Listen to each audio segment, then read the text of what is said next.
Всем привет, вы на канале Twinkie Time. Мы продолжаем проходить убийство Пенскрика. И я немножечко капелюшку совсем полазила, потому что я не понимала, что нужно делать. И единственное, что я нашла в церкви ящички, которые я еще не открыла. В этих ящичках, во-первых, фотография Мэтью Скотта много лет назад. Во-вторых, газетка.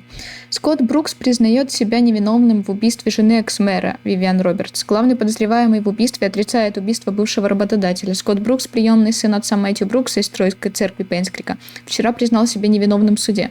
По словам Скотта, он встретился с Вивиан в лесу той ночью, но после их встречи отправился домой и не выходил из своих хижин в течение нескольких дней. Когда он ушел, Вивиан была еще жива.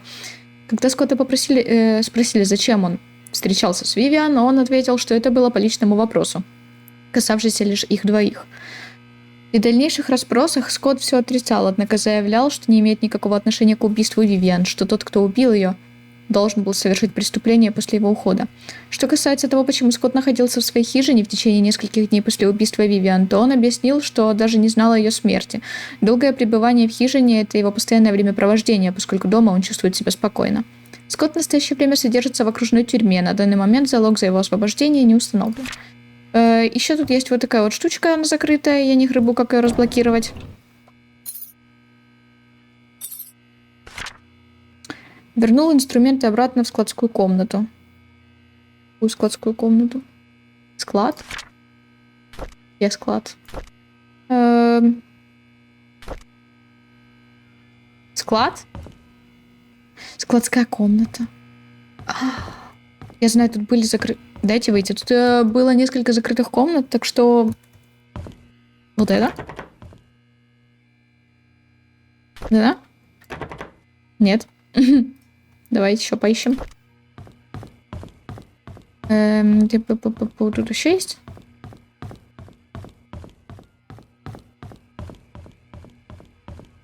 Внизу? Пошли поищем внизу. Слушай, может вот здесь? Это выход другой. Почему через низ?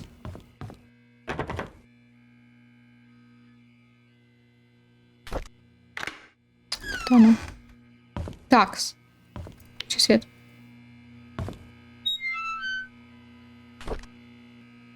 Старомодный Слим Джим. Окей, что это такое? Вопрос. Вещи Скотта. Шоп ты... Вещи Скотта. А что у меня?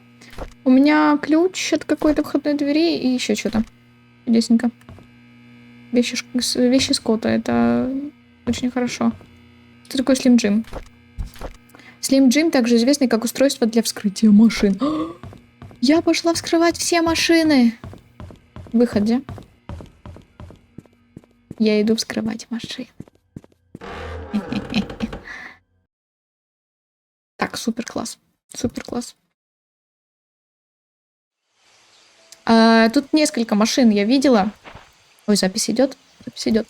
Несколько машин. А где? Ну, на дороге где-то очевидно. О, вот машина. Машинка. Как разблокировать? Давай разблокирую сейчас.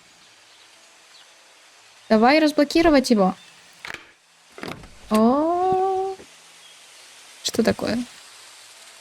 Тут ничего нет, что ли? С другой стороны, значит. Кайф. А как-то залезть можно сюда в машину? Типа, тут ничего, да? Понятно, это бесполезная машина. Дальше. Что-то? Ничего. Следующая, значит. Пойдем по дороге, я думаю, мы найдем таким образом машины все, которые тут есть. Он вроде в центре несколько стояло еще. А может, и в начале, по-моему, был. Вот еще стоит машина. Как...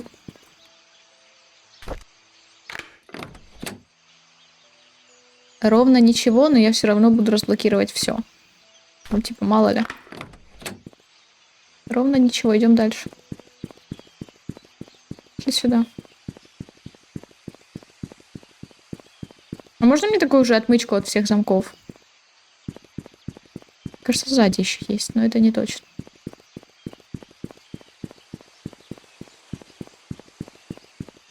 Тут точно еще были машины, только где? О, вот еще машина. А, в смысле, открыть. Там что-то лежит. Разблокирую.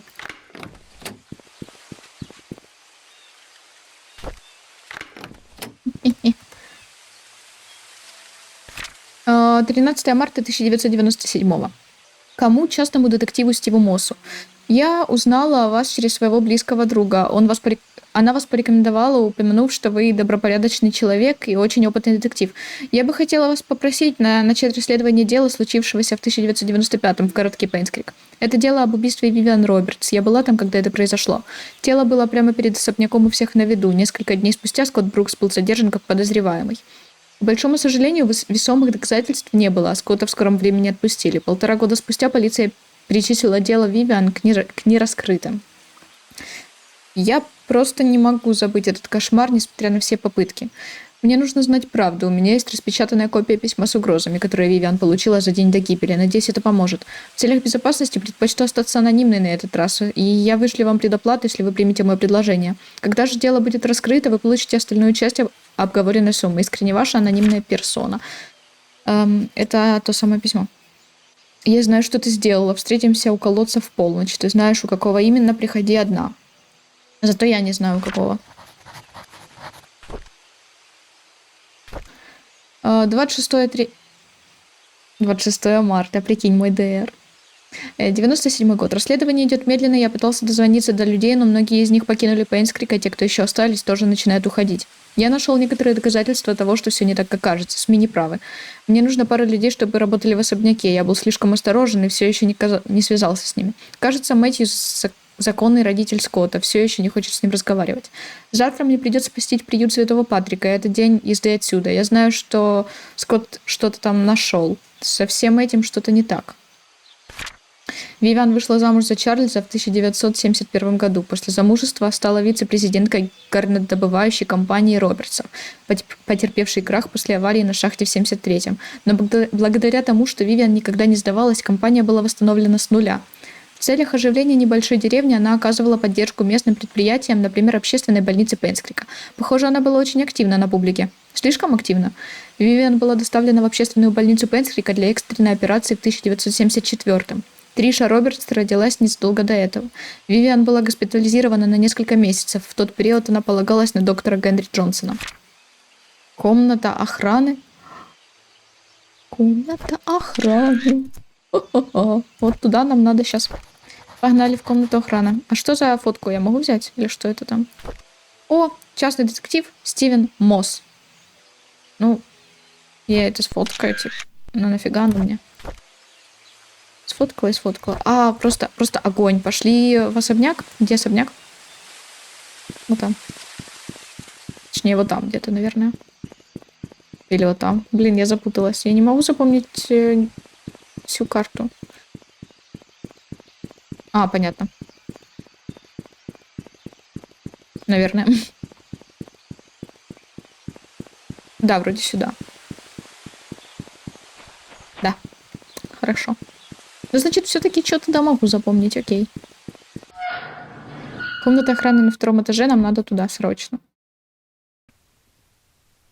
Я не могла найти как раз код от этой комнаты. Правда, там еще 10 тысяч миллионов комнат закрытых, но неважно.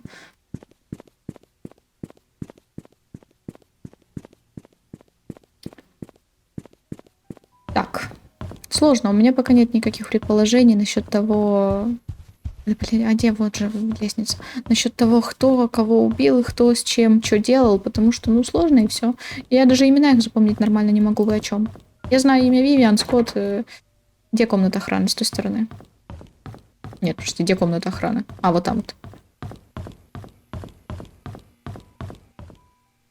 Вот она. Покажи мне лучше 025 241. 025 241. Нормально. Хорошо. Хорошо, сколько ключей. Так, Так, окей, логбук. 18 марта 1994. Кто-то пробежал через сад прошлой ночью. Мужчина ростом около 166 сантиметров. На нем был свитер с капюшоном. Он перебрался через забор прямо в садик. Затем перебежал на задний двор, где перепрыгнул через забор. 25 марта 1994 года. Прибыл новый комплект VHS кассет. Пожалуйста, используйте новые вместо тех, что уже установлены. 6 апреля. Среди старых книг я наткнулся на записку, написанную Магдалиной Робертс. В ней она просила поискать потерянную запись с кассеты за 28 июля. Это мы фотка. Похоже, кассету так и не нашли. 28 мая 94. Сегодня к нам приедет новый охранник. Его зовут Сэмюэль Грин. Том Паркер быстро ведет его в курс дела. 4 июня. Эндрю прибыл в особняк к 23. Он был очень пьян, позвонил Скотту. Тот пришел где-то через минут 15 и довел его до дома. 12 августа. Сегодня важная дата. Уже прошло 20 лет, как Том Паркер начал работать в особняке. В следующем месяце он выходит на пенсию, чтобы заботиться о своей жене. Вивиан предложила провести прощальную вечеринку для него. Вот это мы тоже сфоткаем на всякий. 20 августа. 2 ноября. Недавно в Пейнскрике случилась странная история. Стефани, девочка лет 6, потерялась на Хэллоуин. Говорят, она последовала за некими огоньками, видневшимися среди деревьев, а после этого не вернулась домой. Ее родители вызвали шерифа и начали поиски, но так и не смогли найти девочку. Часа 2 спустя Стефани вернулась домой живой и здоровой. Когда у нее поинтересовались, как она смогла найти путь обратно, Стефани рассказала, что молодая женщина нашла ее в слезах и помогла дойти обратно. Она не знает имя женщины, но запомнила, что у нее были длинные черные волосы, милое лицо, а одета она была в платье, тоже черное, такое же, как и у служанок из особняка. Странно, но когда я расспрашивал служанок, все утверждали, что работали этим вечером и никуда не выходили. Угу. Кассеты. Кассеты. Информация о сотруднике. Это фотка. Бернард. Так, да. Постоянный сотрудник, дворецкий, управляющий персоналом, часов в день, дней в неделю, пометки. Тоже фотка. Шофер, вождение починка. Дерек Тайлер. Знаем. Окей. Ванда Тайлер.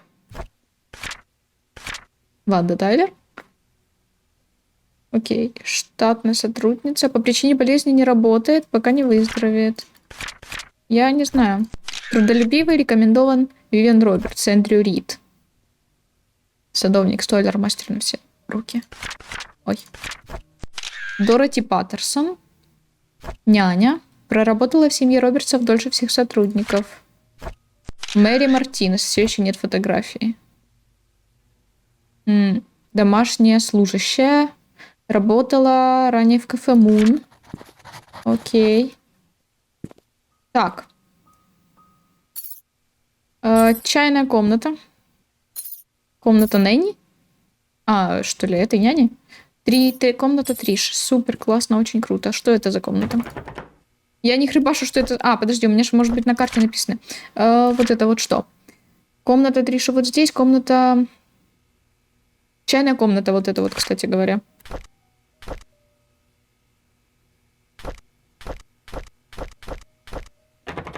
Блин, а какой ключ из этих всех ключей? Это чайная комната. Вот это.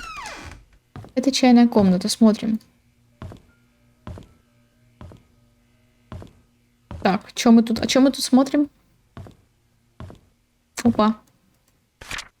Дорогой Чарльз. 31 января 1996. Я проработала здесь более 20 лет и так рада, что смогла провести время со всеми вами. Очень ценю за те возможности, которые ты мне предоставил, также в то время, которое провела с Тришей. Триша была для меня всем, и она меня любила. Всегда улыбалась мне, несмотря на обстоятельства. Я бы так хотела дать ей большего. Несмотря на весь этот ужас, который потряс Пейнскрик, здесь были моменты истинного счастья, запомнившиеся нам всем. Я буду держаться за эти чудесные воспоминания. Извини, но я вынуждена вас покинуть и не смогу больше работать здесь. Спасибо тебе за все. Прошу, береги себя. Искренне ваша Дороти.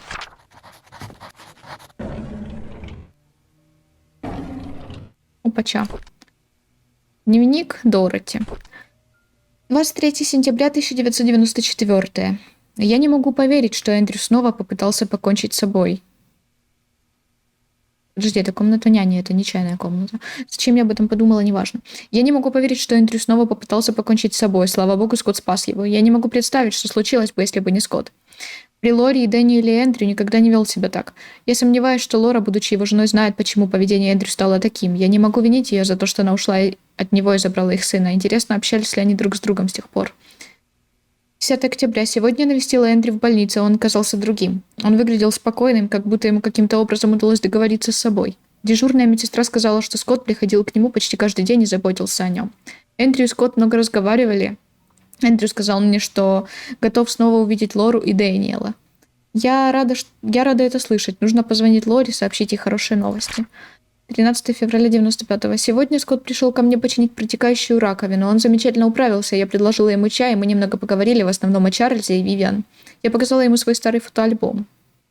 К моему удивлению, Скотт притих. Он спросил меня, может ли он взять одну из фотографий. Я не видела причин отказать.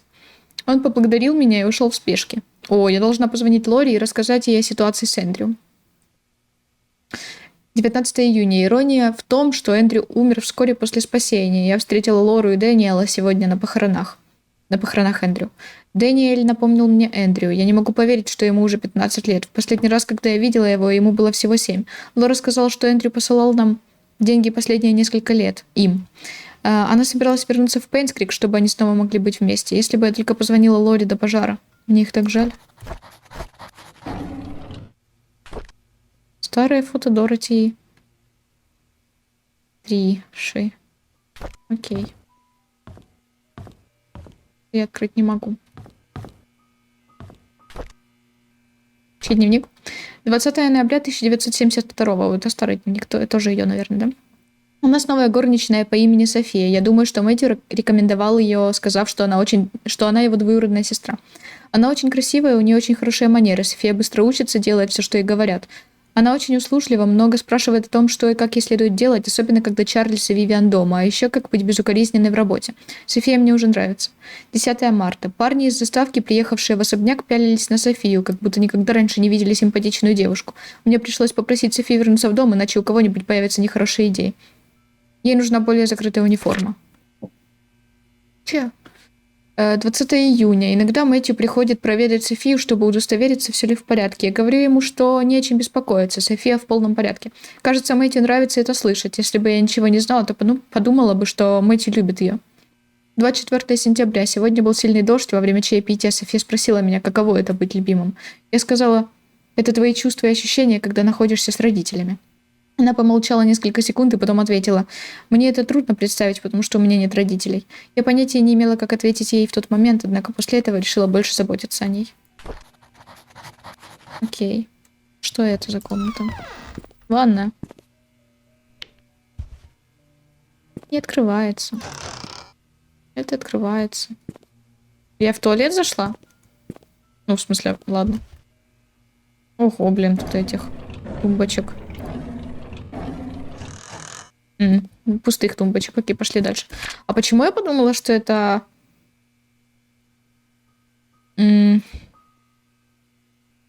Чайная комната тут написано напротив охраны. Напротив, вот комната Дороти. Блин, господи, чайная комната, она чуть-чуть дальше. Я что-то протупила. Чайная комната, она где? Она, получается, вот тут. Вот...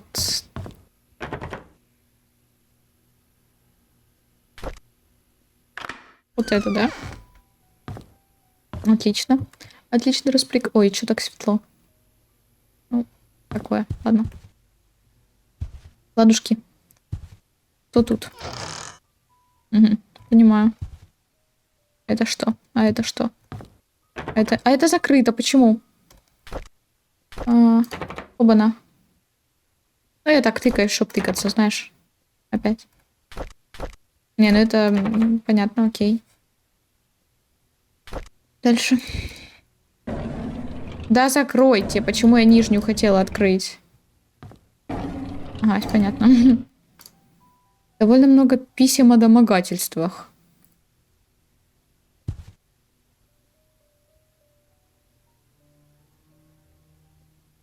А это открой. А тут что? Просто книга, окей. Что это было? Почему я отлетела? Шкафчик откинул, видать. Ладно. 17 февраля 1993 Бюро расследований Нельсона и Брауна. Дорога, да. Расследование о благотворительных фондах для общественной больницы Пенскрика. Дорогая миссис Вивиан Робертс. По последним данным нашего расследования, доктор Генри Джонсон занимается хищением денег из фонда помощи Робертсов. Он регулярно отсылает определенные суммы денег на офшорный счет частного предприятия под названием «Инвестиции Джефферсона». 5 числа каждого месяца сумма в большом размере поступает на этот счет. При этом намеренно скрытая под покупку медикаментов и приборов, однако ни того, ни другого за счетом не числится. Это происходит уже в течение 16 месяцев. По нашим подсчетам, на данный момент общая сумма денежных хищений составляет почти 160 к. Господи. С уважением, Роланд Браун. Это записалось куда-то? Записалось. Это я могу открыть? Не могу. Дальше. Это я могу просмотреть? Не могу. Дальше. Опа. Ключик. Ключ изящной выделки. Что там у меня написано? Такие обычно делают для вилл и особняков. Вивиан Робертс. Опа, дневник Вивиан, прикинь. Пятница, 28 апреля 1972 года. Чарльз баллотируется на выборах. Я разговаривала с Уилсоном и Эдвардсом, но они оба согласились поддерживать нас. Не думаю, что они делают это исключительно ради получения выгоды в бизнесе. Скорее, они верят в Чарльза. Их поддержка поможет поднять боевой дух нашей партии. Пятница, 30 июня. Сегодня наша годовщина. Чарльз пригласил меня в мой любимый ресторан. Это было полной неожиданностью. Счастью не было предела. Я сфоткаю это ради того, чтобы запомнить годовщину.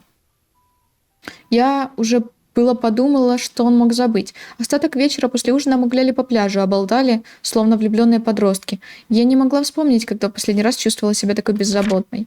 Среда, 9 августа. Скоро здесь будет Магдалина. Что я должна делать? Она постоянно спрашивает, когда у нас будут дети. Не думаю, что я еще готова. Во всяком случае, не сейчас, после выкидыша.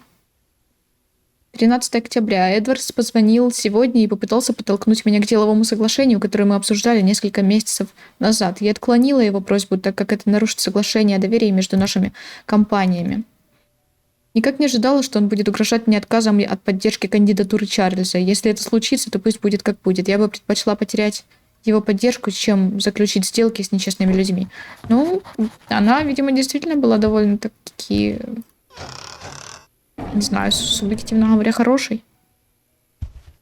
О, часы, к слову. Опа, часики.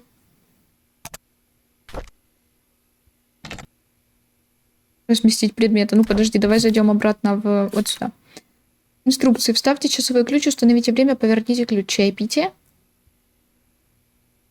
А мне часовой ключ взять. А где часовой ключ? У меня есть часовой ключ? И как-то у меня его нет. А где часовой ключ?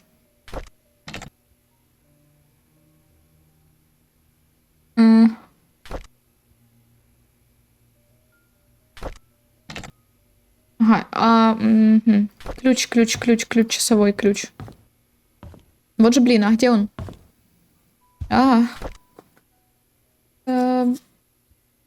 Где ключ часовой-то найти? Блин,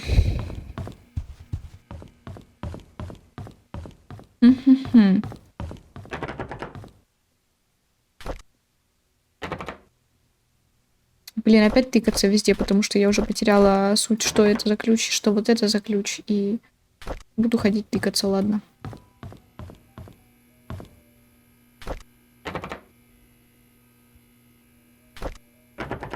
Угу.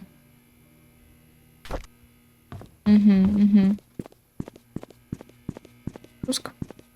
Нет, я еще не готова идти вниз. Но часовой ключ, вопрос где?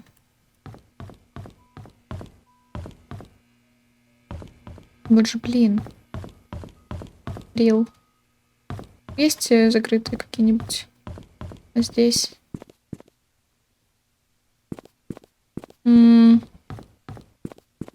Может быть, он здесь лежит? Может, я его в тот раз не достала? Я не знаю. Нет, тут нет ключа. Правильно? Нет же. Да нет, тут его нет.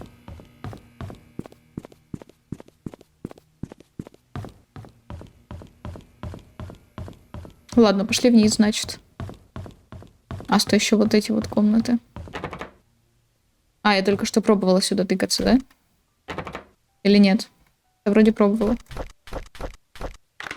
Ой. А, да? Ну, значит, не пробовала. Вот сюда нам нужно, походу, вот это. Должно быть, это принадлежало Скотту. Пожалуйста, держись за это. Когда-нибудь я расскажу тебе все, Скотт. Я это сфоткаю, кстати. Покажи мне этот крест.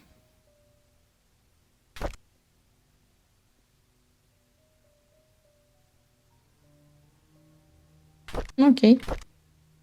Дневник. Миша. 22 мая 94-й. Мама вечно меня осуждает. Она не хочет, чтобы я виделась со Скоттом, и говорит, что я должна найти кого-то, кто будет мне ровней. Что это вообще значит? Кто определяет, ровней ли мне Скотт? Мама говорила с отцом Мэтью, поэтому она запретила нам видеться. Разве они не знают, что мы влюблены? 24 июля. Прошлой ночью Скотт и отец Мэтью сильно поссорились. Отец Мэтью велел ему больше не видеться со мной. Я спросила Скотта, почему, но он не знал причины. Я несчастна. 10 октября. Скотт спросил, есть ли у меня младший брат по имени Винсент. Ответила, что нет. Он сказал мне, что это, вероятно, просто слух, но хотел убедиться в этом. Кто распространял такие слухи о моей семье? 11 октября. За ужином я спросила у мамы, есть ли у меня младший брат по имени Винсент. Она посмотрела на меня и сказала нет, однако затем спросила, где я слышала это имя. Когда я ответила от Скотта, мама сказала, что ужин окончен. Я поспорила с ней. Она наорала на меня и отправила в мою комнату. Позже я слышала, как мама спорила с отцом. Понятно. Что-то очень семейные разборки, семейные тайны. 26 октября. Как мама могла уволить Скотта? Бессмыслица. Нет никакой причины увольнять его. И почему я больше не могу увидеть Скотта? Я люблю его. Да и папа тоже. Только вот мама его ненавидит. И я даже не знаю почему. Я правильно понимаю? Или предполагаю? Или я просто вообще уже в именах я просто потерялась. Я каша. Все. Возможно ли, что этот Скотт это сын типа папы? Нет? Я реально что-то... Надо еще раз перечитать все их имена, это капец. 22 ноября. Все это очень странно. Я знала, что сегодня у Скотта выходной, поэтому попыталась устроить ему сюрприз в хижине, однако не смогла его найти. Я искала везде, внутри хижины, возле нее, его нигде не было. Как только я собралась уходить, он внезапно появился, как будто был здесь все это время. Подобное уже случалось несколько раз. Мне интересно, есть ли в хижине скрытая комната, которую я просто не знаю? В хижине? Это запоминаем. Дорогая Триша, ты всегда можешь остаться у меня, когда тебе одиноко, Дороти. Выглядит как ключ от дома. Дороти? Дороти? Дороти где живет? Господи, как я найду, где живет Дороти? Ладно, у меня там есть куча файлов, там, где написаны куча всего всякого. Триша попросила перенести все ее книги из дома в комнату в госпитале. Ладно, это тоже Триша попросила принести все ее книги из дома в комнату в госпитале. Ладно.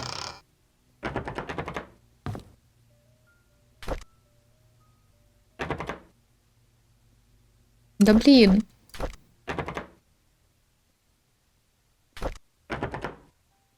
Это тоже ключ, что ли?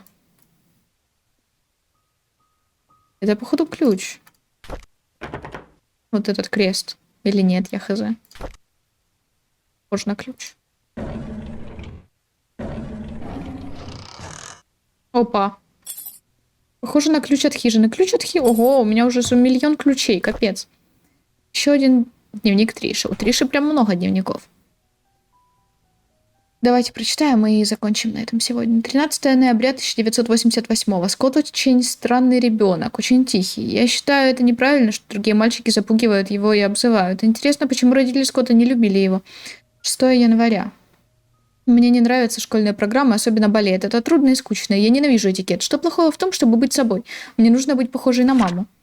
3 августа. Я давно не видела папу. Интересно, когда он вернется. Каждый раз, входя в кабинет, я чувствую запах табака. Это идеальное напоминание о нем и его долгом отсутствии. Я скучаю по папе. Мама всегда работает одна. Она так занята другими людьми, что у нее нет времени на меня. Иногда я думаю, любит ли меня мама. Может, вместо этого мне стоит позвонить Дороти, код от кабинета. Кабинет? Кабинет? А что за кабинет? Дороти? У меня есть это где-то? Комната Дороти, вот комната. А, подожди, комната Дороти здесь, а у нее там что-то закрытое есть? Пец. Сейчас зайдем в комнату Дороти на секунду, потому что я определенно забуду об этом потом. Погнали в комнату Дороти, сходим быстренько.